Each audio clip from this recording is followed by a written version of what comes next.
भेट भाग 4. मला अजूनही आठवतंय, आपण 6वीत होतो. मी आणि नेहा बेंचवर बसायचो.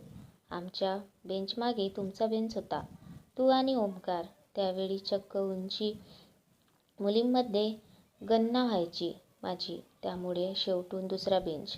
त्यात नेहा म्हणजे उंच. स्पोर्ट्समध्ये, नाचात, अभ्यासात सगळीकडेच पुढे. आम्ही दोघी मधल्या सुट्टीत नाव-गाव, फळं-फुलं खेळायचो. तर नेहमीसारखीच ती जिंकत होती.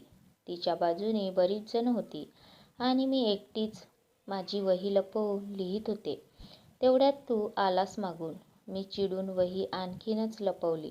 मला वाटलं माझी उत्तरं तू फोडशील आणि तिलाच जिंकवशील. ते तुला न सांगताही कळलं. तू म्हणालास, मी तुझ्या बाजूनी आहे. इतकं भारी वाटलं सांगू. आणि मग जिंकणं हरणं नाममात्र राहिलं. तुला हे काही आठवतही नसेल. आठवत कसं नाही. तू तेव्हा लाल रिबीन बांधून 2 पोनीटेल्स बांधायचीस. छोटी मिनी माऊस. आणि कायम नाकावर राग असायचा. भांडायला तयार. तुला मी रेडोबा नाव ठेवलं होतं, माहितीये मला, पण मी दाखवलं नाही कधी तसं. तर तेव्हा असं छान वाटलं, पण ते तिथपर्यंत मर्यादित होतं. मग मी मॉनिटर असताना तू घरचा अभ्यास केला नाहीस तरी तुझं नाव सांगायचे नाही कधीच. शाळा सुटली की आपण घरी जाताना एकत्र जायचो. शाळेजवळच तुझं घर होतं. मी बरीच लांब राहायचे, पण ती 10-1 मिनिटं मजेत जायची एकत्र जाताना. पुढे 7वीत असताना मला एका मैत्रिणीने सांगितलं की इतिहासाच्या पुस्तकाच्या मागे तू माझ्या नावाने आय लव्ह यू लिहिलेस. ते खरं की खोटं हे अजूनही माहीत नाही, पण ते ऐकून मी तुझ्याकडे वेगळ्याच दृष्टीने बघायला लागले. खरं सांगू, इतकी भीती वाटली. मुलींचं नाव खराब होतं. जग नावं ठेवतात. काय आणि काय. तेव्हा इतकं छोटं जग होतं ना आपलं.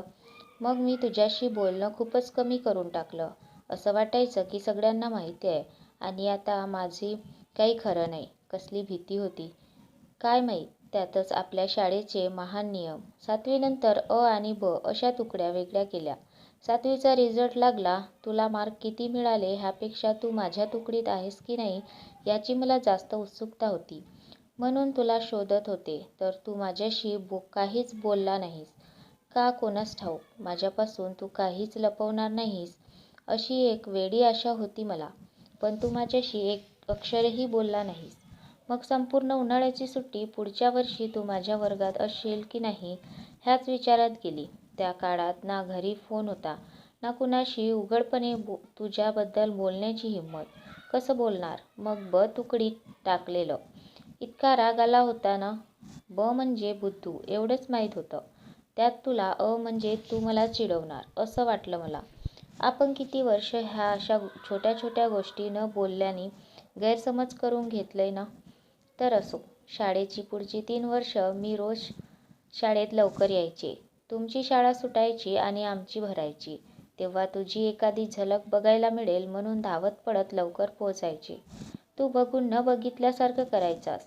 पण मी माझ्याच नादात होते. तुला लांबूनच बघून खुश व्हायचे. तेव्हा घरात लँडलाईनही नव्हती, त्यामुळे संपर्क असण्याचा संबंधच नव्हता. 10वी झाल्यानंतर तू कोणत्या कॉलेजला गेलास, काय करतेयस ह्याचीही काही कल्पना नव्हती. त्यातच मी आणि शाळेतल्या काही मैत्रिणी पाणीपुरी खायला गेलेलो. माझी ट्रेन यायची मी वाट बघत असतानाच समोरच्या ग्रुपमधील एक मुलगी माझ्याजवळ येऊन म्हणाली, तू नूतन मराठीमध्ये होतीस का. मी हो म्हटलं. 1990ची बॅच का. मी म्हटलं हो. तशी ती निघून गेली आणि तिचा पूर्ण ग्रुप खो खो हसायला लागला. मला काही कळलंच नाही. माझी एक मैत्रीण त्यांच्या ग्रुपच्या जवळच उभी होती, तर तिने त्यांचं सगळं बोलणं ऐकलं आणि मला सांगितलं. तर त्या ग्रुपला मी तुझ्या शाळेत होते हे माहीत होतं, कारण आता तू त्यांच्या कॉलेजमध्ये होतास. त्या सगळ्यांना तू सांगितलेलंस की मी तुझ्या मागे लागले. इतकी भयंकर वाटलं ना ते ऐकून. एरवी कमीत कमी 3 प्लेट पाणीपुरी खाणारी मी त्या 3ऱ्या पुरीनंतर आजतागायत पाणीपुरी खाऊ शकले नाही. मी डोळ्यातलं पाणी ठसक्यांनी आलंय असा बहाणा करून मी घरी निघून आले. तो काही बोलण्याचा प्रयत्न करणार तेवढ्यातच तिनं त्याला थांबवलं. स्पष्टीकरण नकोय मला. खरंच खूप वर्षापूर्वीच्या ह्या सगळ्या गोष्टी आहेत. किती खरं किती खोटं काहीच माहीत नाही. खऱ्या खोट्याची शहानिशा करण्यासाठी तेव्हा हिंमत नव्हती आणि आता इतक्या वर्षानंतर इच्छाही नाही आहे.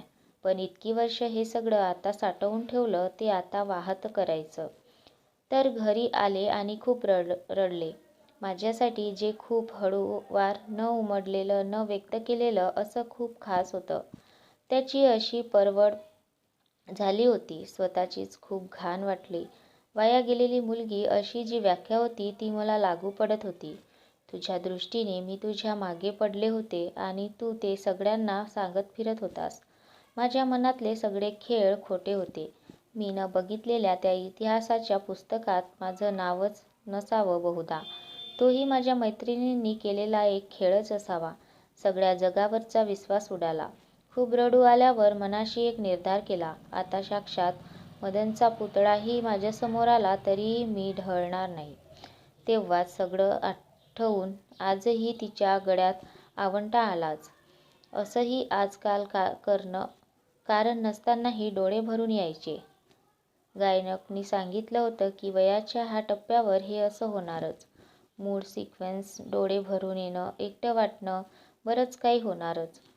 पण मग प्रसन्न ठेवायचं. जे आवडेल ते करायचं. जे मनात येईल ते बोलून मोकळं व्हायचं. तिच्या डोळ्यात पाणी बघून त्याला एकदम अस्वस्थ वाटायला लागलं. तिच्या रडण्याचं कारण आपण केलेला मूर्खपणा आहे. आपल्यामुळे ती किती हर्ट झालीये ह्याची जाणीव त्याला पहिल्यांदाच झाली. तू वाईट वाटून घेऊ नकोस. तुला कदाचित हे सगळं माहीतही नसेल. मी स्वतःला समजवलं. शेवटी ते एकतर्फी प्रेम होतं.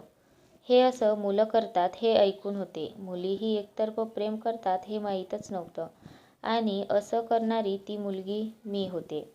हा एवढा मोठा धक्का होता ना. शाळेतली ती 3-4 वर्ष मी कुठल्या तरी धुक्यात वावरत होते. इतर मुलींची अफेअर्स होत होती, तुटत होती, नव्याने होत होती. तूही काहींना प्रपोज केलंस, पत्र लिहिलेस असं काही बाई कानावर यायचं. तरीही मी त्या अफवांवर विश्वास ठेवायचे नाही. स्वतःला समजवायचे की तुला मी खूप आवडते, पण तुला आपले प्रेम खूप सिक्रेट ठेवायचे म्हणून तू बोलून दाखवत नाहीयेस. कसली मूर्ख होते मी. आणि ती खो खो हसत सुटली. त्यांच्याकडे बघण्याची हिंमतच होत नव्हती. तसंच लाटांकडे बघत तो उठून गेला नाहीये ना तेवढी खात्री करून तिनं स्वागत सुरू ठेवलं. पण तुझ्या मैत्रिणींमुळे मी जमिनीवर आले. स्वतःला सावरत आणि अभ्यासात बुडवून टाकलं. अर्थात त्या काळात फेसबुक, इन्स्टा नसल्याने तुझ्या काही खबरात कळण्याचा प्रश्नही नव्हता. आधी BCom ते करता करता CA, मग MBA, त्यात इंटर्नशिप, आर्टिकलशिप हे ओघाने आलंच. एव्हाना माझ्या जखमा भरत आल्या होत्या. तेव्हाच नवरोबाची ओळख झाली आणि पहिला मित्र झाला तो माझा. त्यांनी लग्नाची विचारल्याबरोबर हो म्हणून मोकळी झाले. तोपर्यंत कोणत्याही मुलांनी माझ्याकडे त्या नजरेने बघितलंच नव्हतं बहुधा. त्यामुळे पहिल्या मुलाने विचारल्याबरोबर त्याला घट्ट धरून ठेवलं. पुन्हा बेदम हसू आलं तिला. स्वतःचीच कीव येऊन बेंचवर ठेवलेल्या तिच्या हातावर त्यानं हलकेच थोपटलं. त्यांनी बळकट येऊन ती पुढे बोलती झाली. तर मित्रांनो, कथा कशी वाटली ते कमेंट्समध्ये नक्की सांगा आणि आवडल्यास चॅनलला सबस्क्राईब करायला विसरू नका. तुमचा अमूल्य वेळ कथा वाचण्यासाठी दिल्याबद्दल धन्यवाद. लवकरच भेटूया भाग 5 मध्ये.